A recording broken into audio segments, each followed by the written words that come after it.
Welcome to PJNet.TV. I'm Coach Prasick, and it's 9:01 now on the East Coast of the United States, and it's always a special occasion when we are able to welcome a first-time guest, and that is the case tonight, and she is standing by in our green room, and she has got an incredible story, and I can't wait for you to hear more about it. So what I'm going to do is I'm going to bring her into the program, and we will give a welcome to Miss Gloria Knight. I'm going to add her website to the screen in case you want to go there, because we're going to talk about more than one thing.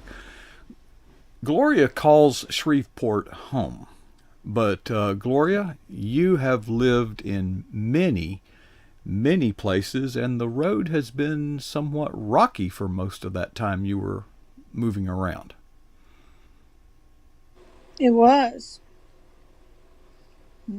Yeah, it was because my beginning, you know, was my father was in the Navy, and we lived in many places. My first memory of a place would be San Diego, California. Mm-hmm. And from there I lived in Quonset Point, Rhode Island, and then Norfolk, Virginia. And then my father uh, went to the North Pole, and then we lived in Shallow Texas with my grandparents, my mother's parents. She wanted to live there while my father was gone. And that was for about 2 years. And, life was just, it has never been easy.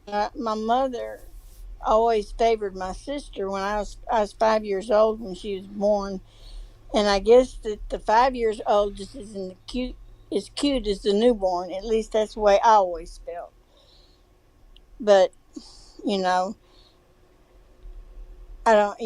I know it just wasn't always that way, and it may have not have been what it was. But it kind of created a wound inside of me where I had resentment for my family. And my father, being in the Navy, I always felt he just never wanted to be with us. And because I felt he could have chosen another career. But then I really don't know the whole story of that either. And it's just possible that he just felt more secure in that career. But I graduated high school in he moved to Shreveport, Louisiana from Shallow Texas to be close to his family in Arkansas. And for, you know, I went to high school in Shreveport, Louisiana, and graduated. But I had a troubled life because I became pregnant at the age of 20 and had a child in San Francisco, California. Now, you were in Shreveport, Well, though, at the time, weren't you? I was at Shreveport at the time, and my boyfriend at the time, well, it's strange. I met him at a funeral. My sister's brother had passed away, and he was impressed with me and had asked about me, and so you know that's how we had met and became involved. And I had been with him and became pregnant, and he had moved and he had been stationed in California. And my mother wanted me to go to California and talk to him because he thought he should do the right thing. He should do the right thing, but if he didn't love me, the right thing wasn't to marry me, you know. But I only wanted it because of my child. And when I moved to San Francisco, I mean, it was just horrific. I mean, it was people were gay, but you just never know how sickening that was to me. How sick it made me inside. I was very sheltered. I wasn't, you know, I wasn't used to things like this. And did did And did you ever find him? I mean, was he in San Francisco or? oh, I did find him. Oh, I'm sorry. Yes, yeah. Well, he was stationed in Alameda. I went to Alameda and talked to him, but he was not. You know, he did not care. He did not want anything to do with the baby or me. Right. So uh, that was that. I never tried to reach him again. I didn't think I could move back to Shreveport, so I just stayed in San Francisco and lived there for about 7 years. I said, and then I met and married someone else. I became involved in a church in San Francisco that was a very, very good church, and it's where I became a Christian. It's Really? where I met the Lord. I had a very good friend there, and her and I became close. And she moved to Minneapolis, Minnesota. I see.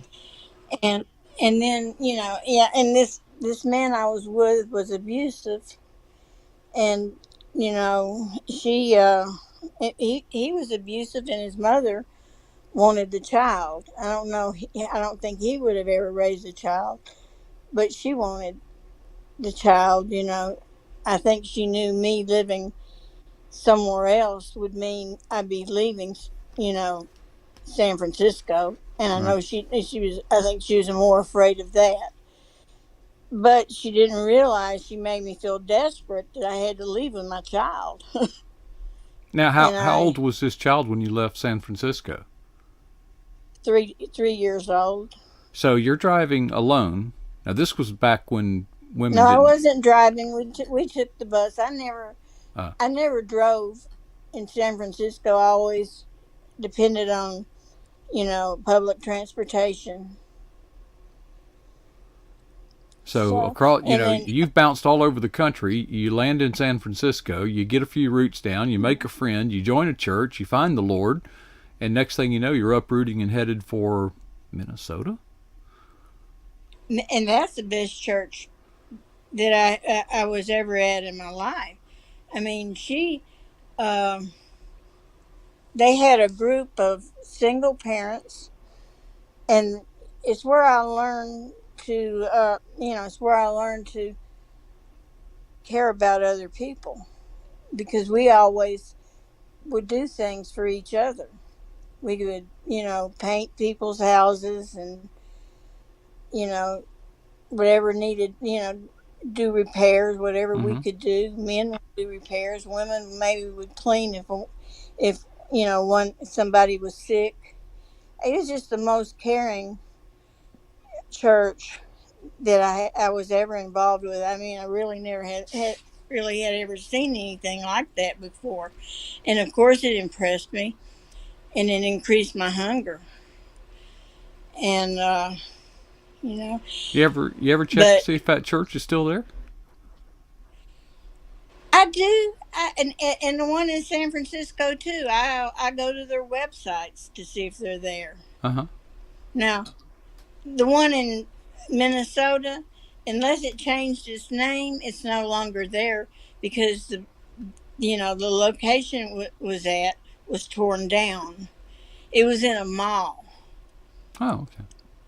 It was in a mall, in it was inside of a mall, and the mall was torn down, and you know, and I call my friend sometimes, and I ask her about it, and I don't think she really knew too much about it either. They had just went to another church.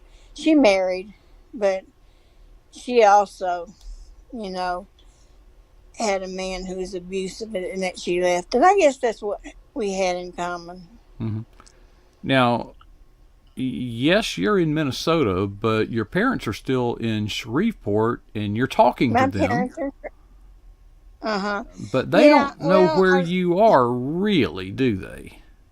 they don't because I was scared to tell them because I was scared that, you know, my child's grandmother was going to try to take him from me because I just, I was young and didn't have any grasp that maybe she could do it. I thought maybe she could. Of course, thinking back, that was kind of, she didn't have the means to do that. It takes money to do that, and she didn't have it. Well, But I there's didn't. I didn't realize that. were you? Did you feel like maybe you were in hiding a little bit because you've got an abusive father to that child? Who's did he know And where you were I at? and I was fearful of him. Yeah, I was very fearful of him. I mean, but all that changed, and I understood he changed, and he found out from my parents after I married, which I didn't feel too. I felt, you know, I didn't feel too frightened then, and I guess I had grown up and realized that I didn't really have anything to fear. But yeah, he called and would, inquire about my child, and it So he was had your my number. understanding he had my number, and also I got letters from his niece and nephew who had told me that he had changed, and if they wouldn't, if he hadn't changed, they wouldn't ever write me. But they said that he was taking care. See, my his nephew had AIDS, and he took care of him till he passed away. And he could not have done that, if he hadn't changed. Hmm. And So I need to say too, he was on drugs. okay. Well, it's been a turbulent story thus far, but today you're back in Shreveport. So where did you find peace to move back? Okay, my parents had decided that they would help me get a house. Hmm. They put a down payment on it, and I had to make the payments. And I just it was a mobile home, and I and I went started going to this really wonderful church that I attend now, and it's just been a beautiful journey because they have had it's activity, but it's just it's just so God inspired, and they call them encounters, and that's where I learned about the soul wound, which is what my book is about. Well, we've You had this know, and, book on display here in the studio, along with your picture, "Soul Wound: The Revelation." But actually, right. that is only the latest piece of the puzzle, folks. If you go to the website gloriaknight.com, you will find there the first book in the series. And Gloria, tell us, you've told us a lot about your story. If they go back to the beginning, the book that's available at gloriaknight.com, how much of the story you just told are they going to find in that book? Well, they're gonna find uh, all my adventures that I had when I was there, and that I lived in a horrific part of the city and witnessed, crime and you know death. I mean, I guess it's just hard to even talk about, because it still affects me. I mean, that's something I don't think anyone ever gets used to, Hmm. and I'm glad I'm not encountering it anymore. But that's the beginning. But now your most recent book, which is, I think you said it came out last year, Hmm. that is the second in the It's the series. second book, and it's the Revelation, and the couple, uh, well, the the protagonist was a pastor in Minion, and that was a small town that the girl lived in. Mm-hmm. And he, uh, but he would, he went to her, but well, they had, some challenges, and they just didn't get together right away. And but when they did, well, he went to San Francisco,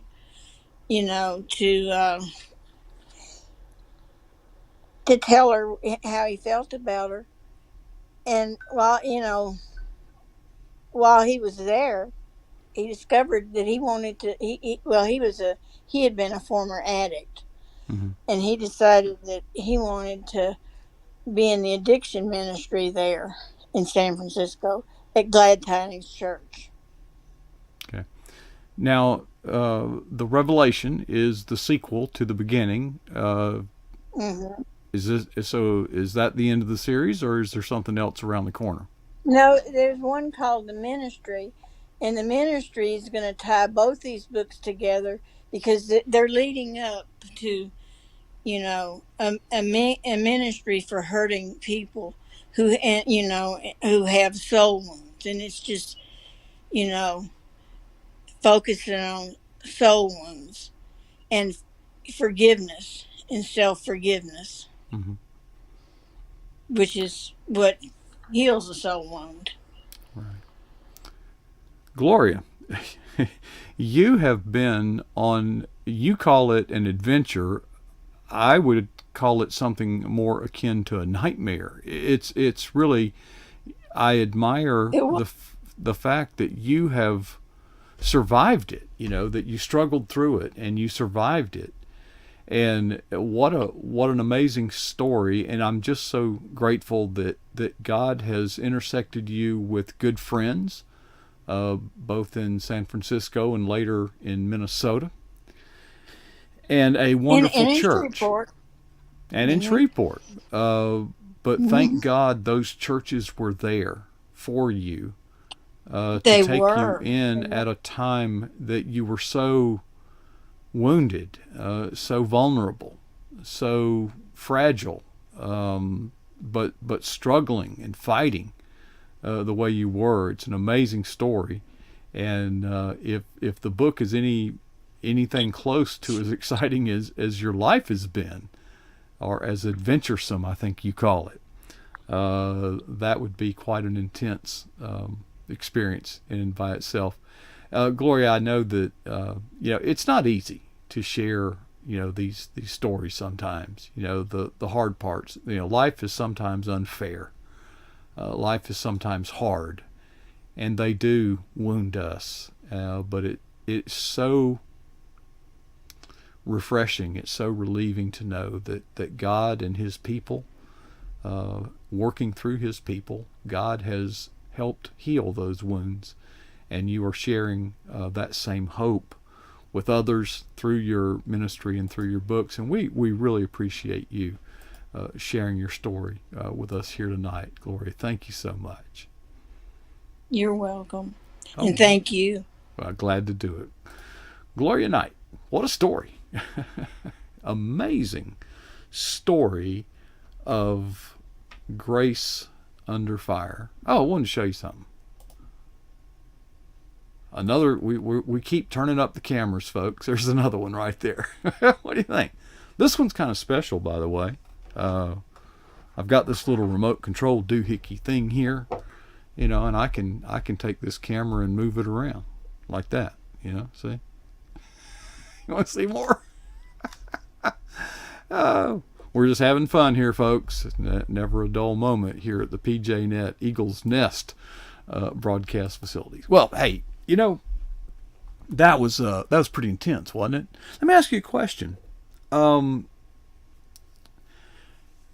If someone like Gloria came to your church today, unwed, with baby, mother, pregnant, whatever, would you take them in?